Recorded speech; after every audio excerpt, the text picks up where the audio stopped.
Assalamualaikum warahmatullahi wabarakatuh. Halo, kembali lagi dengan saya Kang Sidik di pembelajaran biologi seru. Kali ini kita akan membahas materi yang sangat menarik nih, yaitu bagaimana sih proses pembentukan urin. Yuk kita bahas pada materi sistem ekskresi. Nah, bagi siswa-siswi yang kebingungan dengan materi ini, yuk ditonton videonya sampai habis.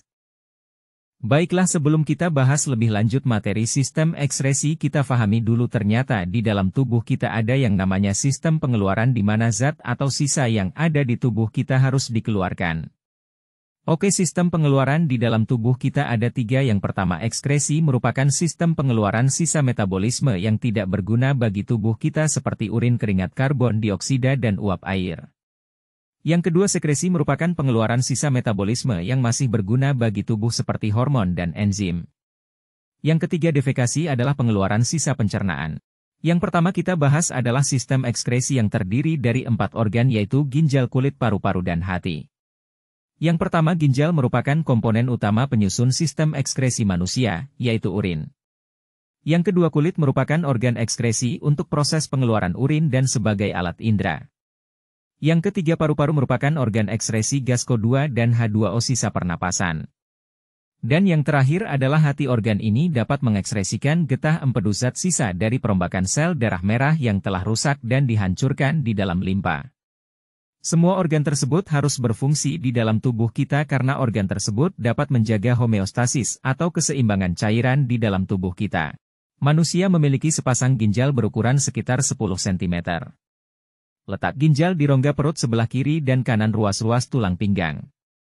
Sebagai organ sistem ekskresi, ginjal berfungsi untuk menyaring zat-zat sisa metabolisme dari dalam darah, mempertahankan keseimbangan cairan tubuh, mengekskresikan gula darah yang melebihi kadar normal, dan mengatur keseimbangan kadar asam, basa, dan garam di dalam tubuh.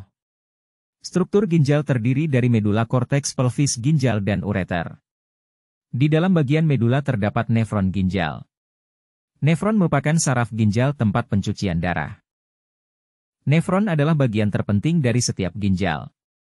Mereka mengambil darah, memetabolisme nutrisi, dan membantu mengeluarkan produk limbah dari darah yang disaring. Setiap ginjal memiliki sekitar 1 juta nefron. Nefron atau saraf ginjal terdiri dari beberapa bagian, di antaranya kapsula Bowman, glomerulus, tubulus contortus proximal, lengkung Henle, tubulus contortus distal, dan tubulus collectivus. Masing-masing memiliki peran penting untuk proses penyaringan darah atau lebih dikenal dengan proses pembentukan urin. Selanjutnya, bagaimana mekanisme pembentukan urin terjadi di organ ginjal? Nah, ada 4 mekanismenya, yaitu filtrasi, reabsorpsi, dan augmentasi. Yang pertama, filtrasi merupakan proses penyaringan sel-sel darah. Hasil dari proses filtrasi berupa urin primer yang masih mengandung air, glukosa, dan asam amino, tapi sudah tidak mengandung protein dan darah. Kedua, reabsorpsi merupakan proses penyerapan kembali zat-zat yang masih dibutuhkan oleh tubuh. Hasil dari proses reabsorpsi adalah urin sekunder. Yang ketiga, augmentasi merupakan proses pengumpulan cairan dari proses sebelumnya. Hasil dari proses augmentasi adalah urin sesungguhnya. Baiklah, saya memiliki pertanyaan. Apakah yang akan terjadi jika urin mengandung glukosa?